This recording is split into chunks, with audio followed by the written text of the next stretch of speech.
Today I'm going to walk you through rebuilding an actuator for a hidden headlight system on your Cougar, your Cyclone, your Torino, Marquis. There's a whole range of them that use either a version that looks like this or a version that looks like this.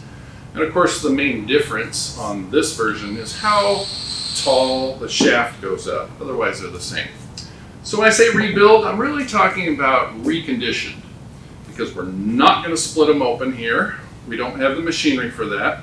It's a lot more work. What we're going to do is focus on this bellows dust cover. This is not a seal, and you will see little tiny weep holes in there. Don't worry, those are supposed to be there because this does not hold air. So when this retracts and expands, the air actually needs to breathe in and out of here. First thing you need to know is whether your unit is even worth tackling. And if it's not worth tackling, we of course have them on our website already reconditioned, ready to go with a core charge. If it sounds like a tambourine, probably isn't going to be the best, but don't give up on it yet. Here's a quick way to do it. Not everybody has a handheld pump-up vacuum Mighty Vac tester. So you put your index finger over here, and you put your hand here, and if it holds rock tight and doesn't go down even a little bit, that internal bellows is without perforation.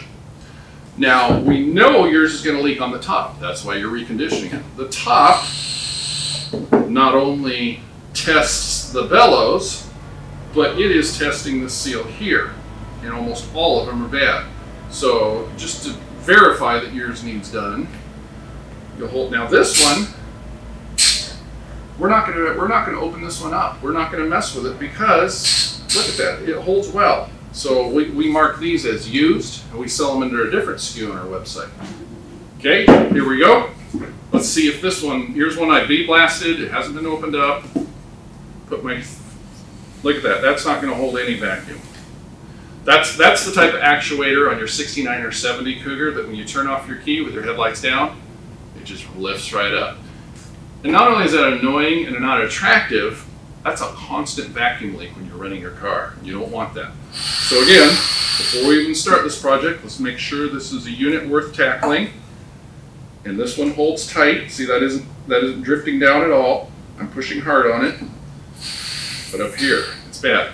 So, first thing we're going to do after we've blasted it is we're going to take this seal off and commence to reconditioning it. Okay, the 67, 68, actually these were used on 69 T-Birds as well as the Lincolns. Side note, some of them have internal springs, and you can just hear that spring. You can just feel it. And that was a fail-safe that they did starting, I think, 69 on some cars. And so if anything went wrong with your system, it opened your headlights, meaning it closed this. So you got a giant spring in here, and they really give a ton of pressure. Let's see if I can, I'll have to do it this way. And I don't like that because you're putting constant pressure. I mean, look how hard that is to pull back. So you guys with the 6.9 T-Birds and some Lincolns and such, if you got these, don't even bother. Go find yourself some earlier ones or ones off of 6, 7, 8 Cougars that don't have that spring. The reason being, you're creating constant tension vacuum on your entire system. So if you've got the tiniest leak, it's going to find it, and your headlights are going to creep up. So every time you park your car at the car show, whoop, they're going to go up. Get this other version, and you won't have that problem. So I find these easier to build than the tin cans, and I'll show you why. First reason is they go in a vise easier because you have this nice die-cast bracket. Don't clamp them this way, you'll ruin it. Clamp them this way, and make sure you don't hurt your lower nipple.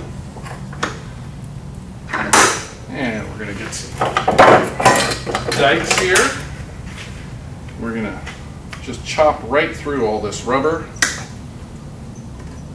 Put that off to the side. Zip tie, cut that off if it's still in place. Next, we're going to get a punch. And my goal here is to not disturb it as much as possible. Meaning when I'm done here, I want it to look like nobody was ever here. So you got 4 crimps, 1, 2, 3, 4. I leave that crimp alone. There's no reason to take all 4 out. And that one is hard to re-crimp because of where it is with the top port. So you're going to just go as gentle as possible. Just a few swipes on these crimps, we'll call them.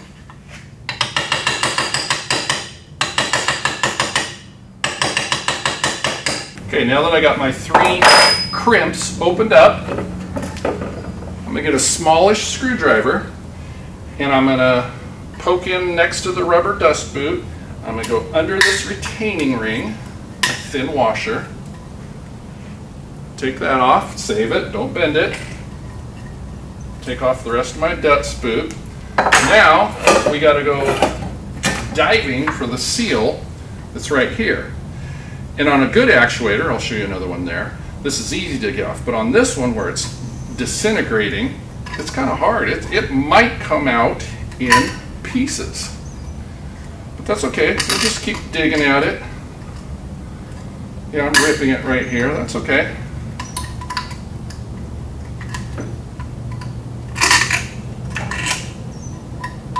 Little piece off there.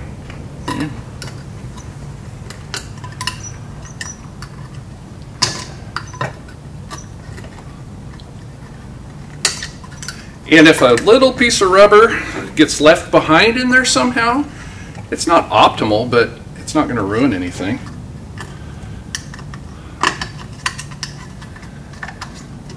There, we got it all out. Go like this. And now we're ready to bead blast. Look at that. Look at all the ick that's in there. That's from water getting in there. And that's how these actuators go bad. First, you get a perforation somewhere in the dust boot. Then that puts a little rust on this shaft. Once this shaft has some rust on it, it's now working like a rat tail file against this seal. And eventually that seal gets so bad it just falls inside. Then the car's parked, you got no winterization, and water is just filling it up. And if it sits with water in here long enough, it's toast. But I think this one can be saved. It won't be optimal because once I bead blast this, it'll be, if you put it under a magnifying glass, it'll be pitted, and you're never going to get a perfect seal on that, but good enough. Now let me show you another one that's the opposite end of the spectrum. This one, the boot has gone bad, but obviously it wasn't outside because there's no rust on here. So on this particular one, I'm going to bead blast it while it's still together, because when you're glass bead blasting something, you're putting ground up fine glass inside your unit, which means you got to get it all out. So on this particular one, let's not even get any glass bead particles inside.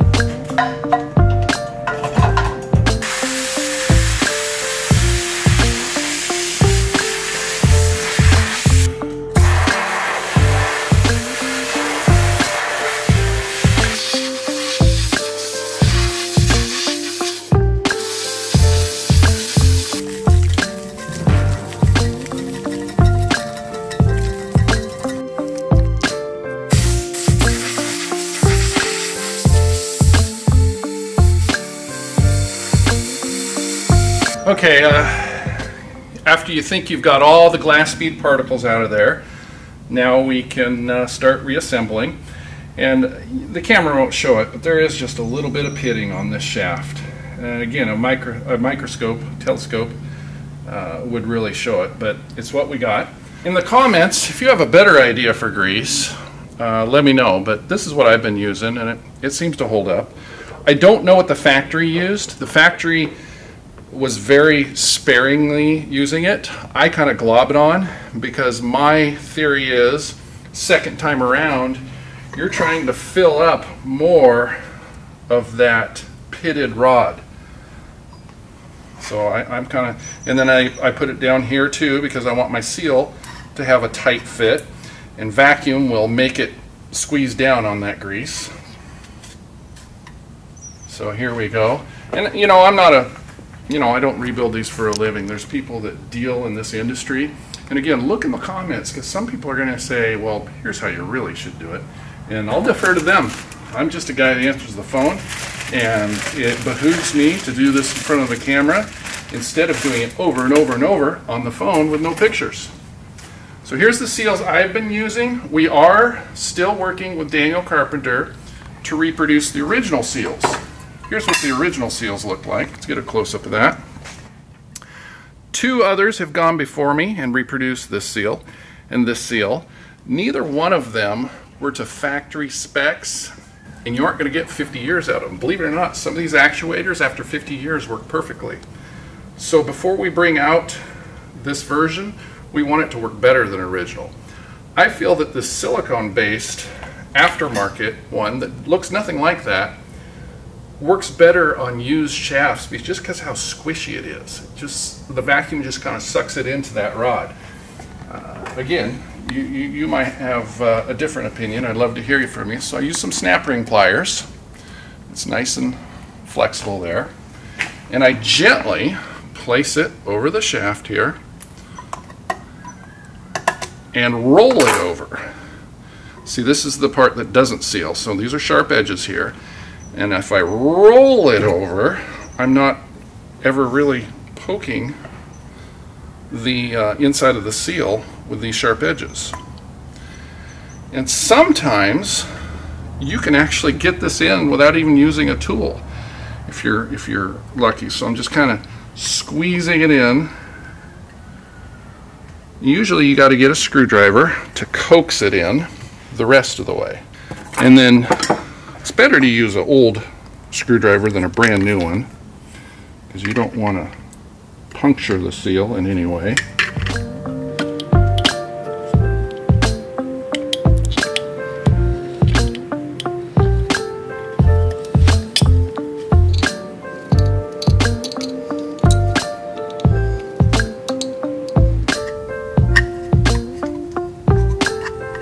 Okay, once I get it in there, I just kind of waller it around to make sure it's set. And I'll put a little more grease on it. Now, let's see how well it holds. I mean, that's holding rock hard. That ain't moving a bit.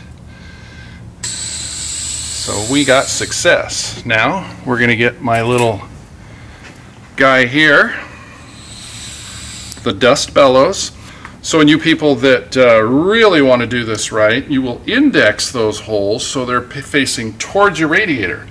Because if they're facing this way, as you're going down the road spray, or maybe somebody power washes your grill, I don't know, tiny bits of water could get in there easier this way than this way. Now, I don't think the factory cared which way it was facing, so that's just for you people that really care. And you can rip this boot pretty easy, so we're going to be gentle. We're going to get it there, and we're going to stretch it, but not too far. And again, I think the best way to do it is you put it over the stud and roll it.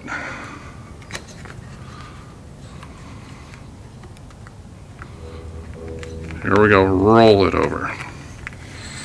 Now we're in place. Now we're going to set it down there, and I'm going to grab one of these rings, and I put that on the wire wheel to make it a little pretty. You know, they're all dirty when you take them out. Here's what an old yucky one looks like. Put them on your wire wheel, or bead blast them, or whatever. You'll get it pretty. And remember, I said you don't need to disturb that 4th crimp. This is the 4th crimp I talked about. I'm going to take my retaining washer, gotta make sure it's straight, and I'm gonna go under that one, and if I did it right, I should be able to snap this ring in place without much effort.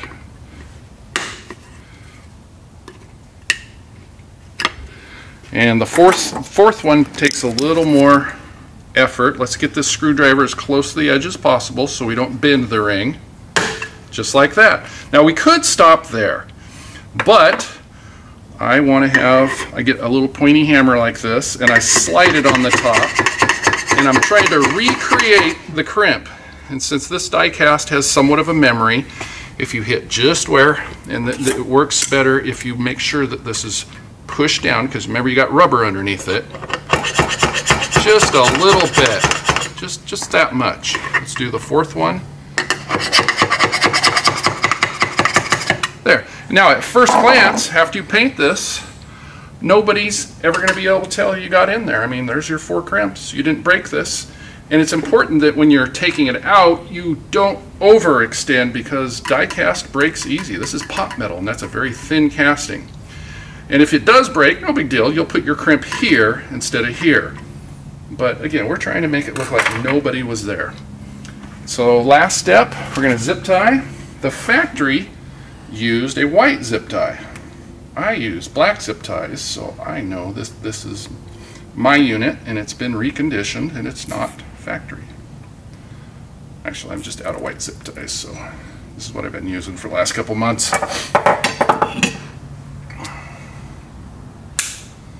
There you go. Your unit is good for another, I won't say 50 years, but you know, it should be good for a long time, because you're not parking it out in the gravel driveway in the wintertime like the first decades were. Okay, this was my cleaner of the two that I left the ring on because that seal hadn't fallen apart, and it shouldn't be rusty inside there, so it shouldn't need for me to get a bunch of contaminants in there.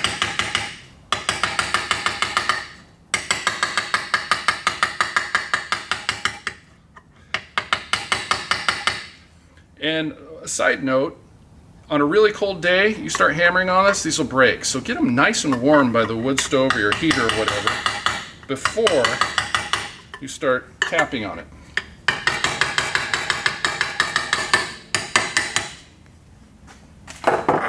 And as I rebuild these, I noticed that some have very definite crimps on it. Like this one, they really crimped it, and some of them they just barely crimp it.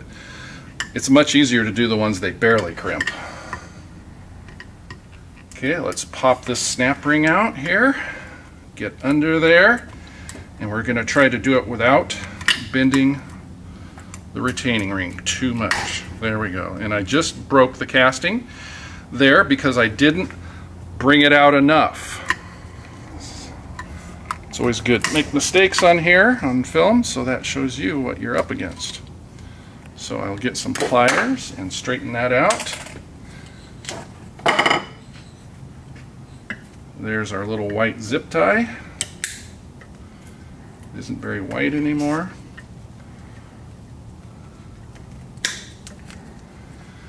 And you see we did get some sand in there after all. Look at that. Now here is one that has not been exposed to the elements and did not completely disintegrate on us. And these are the best ones to rebuild, because I'll be able to take some 4/0 steel wool and just gently clean that shaft, and that's your best unit. And these, when they're like this, watch this. Watch how easy this is going to be to remove this. I'm just going to poke my screwdriver there, and look at that. That's how easy they are.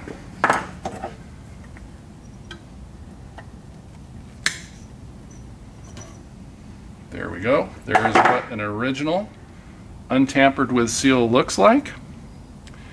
Here's what they look like inside. See how over the years they had little tiny ribs in there, and see how those ribs have worn away? And you'll notice they're worn more on one side than another. That's because these are designed to cant back and forth in your headlight bucket.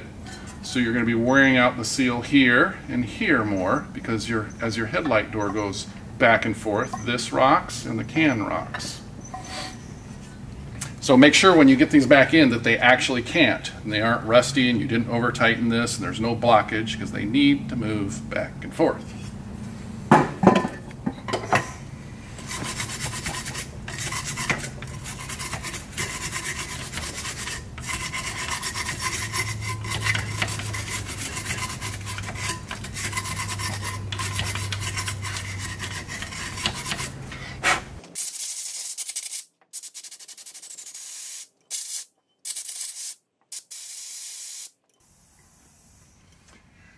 And just in case you wondered what it looks like inside, this is the bellows, and they're pretty hardy.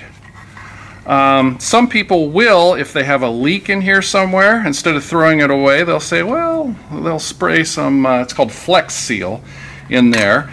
And I don't know how long that lasts. That's a temporary maneuver, I think. But yeah, that's what your bellows looks like. And it sandwiches down there, and your other piece goes on it. And as you, oh, here's one that was full of water. Look at that.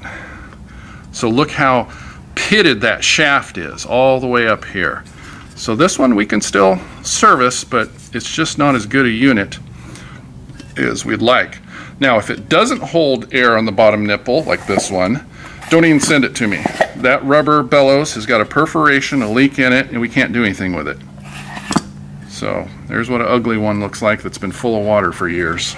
970 version, and again on other models that goes way into the other years, we have a little different system.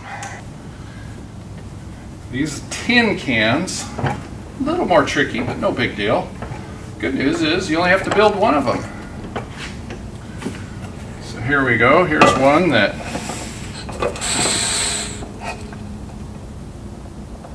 yep, that one's leaking. Not a lot, but you know, some of them take what, 20 minutes, an hour to drift up. Well, we want to get rid of that on your car. So it'd be best if you had, now I'm going to build one eventually, I just haven't built a wooden jig to put in here. But what I'm going to do is just not go very tight. I'm just going to get it snug. I don't want to dent that can, there's no reason to. And first thing we're going to do, and again I'm going to leave this crimp alone. There's no need to take out all 4 crimps. Let's leave one there so you got a template of what you're trying to recreate when you close it. So I'm going to get my screwdriver in there, and I'm just going to work it. Come in from the other side and work it.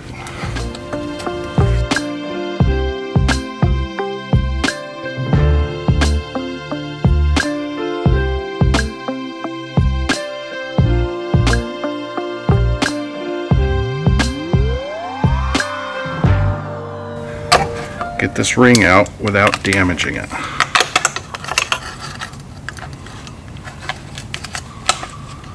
There we go. There's my ring.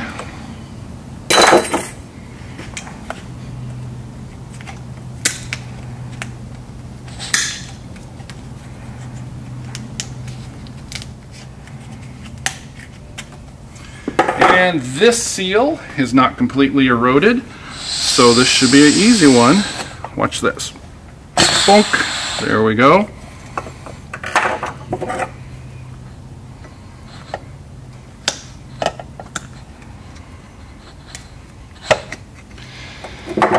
Now I can go bead blast this and get glass particles are in there, or I can try to just brush it away with a wire brush. I think on this one I'm actually going to bead blast it because I want that silicone seal I'm putting in there, I want it to have a good seal.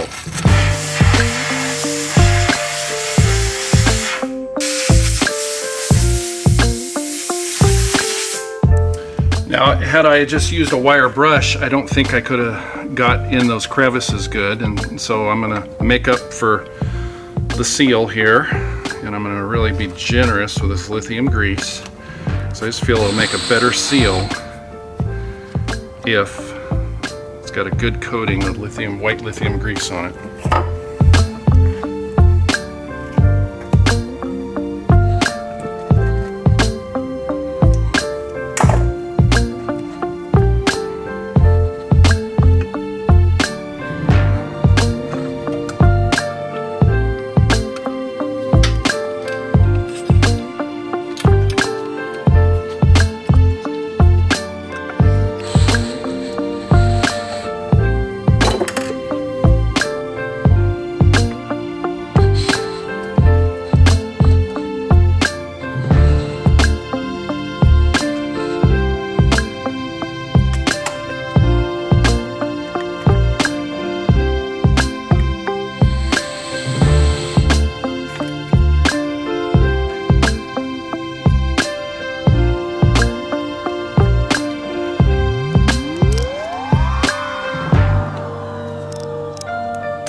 want to show you one more version that you're going to encounter that's a little bit more difficult. This is a service replacement unit. Notice here, instead of 4 individual crimps, it's crimped all the way around. And sometime in the late 70s, I don't know, early 80s, they changed suppliers and they had a different mechanism for closing them. And it just takes a lot more time. You're just going to have to get your screwdriver in there and then just work. It's a soft metal. And just work all the way around. And then when I go to close it, instead of hammering it all the way around, I just crimp it in 4 spots so it resembles a factory piece instead of a service replacement piece. But yeah, you can see the 2 differences here. So there you go. We have these for sale, whether you have a good core or not. So you can buy them on our website with or without the core. Some people send their core in advance. Sometimes I have to give you the bad news and say, oops, you didn't do the test and it doesn't hold pressure on that bottom nipple. We can't do anything with it. So if you got extra units that are clean, you can always send those in to work against your reconditioned unit. But I say do it yourself. The hardest part is getting them out of the car. As you can see, it's not that hard. So buy our little kit and do it yourself. And if it only lasts 10 years, no big deal. You can do it again. The kits are cheap. Thanks for watching.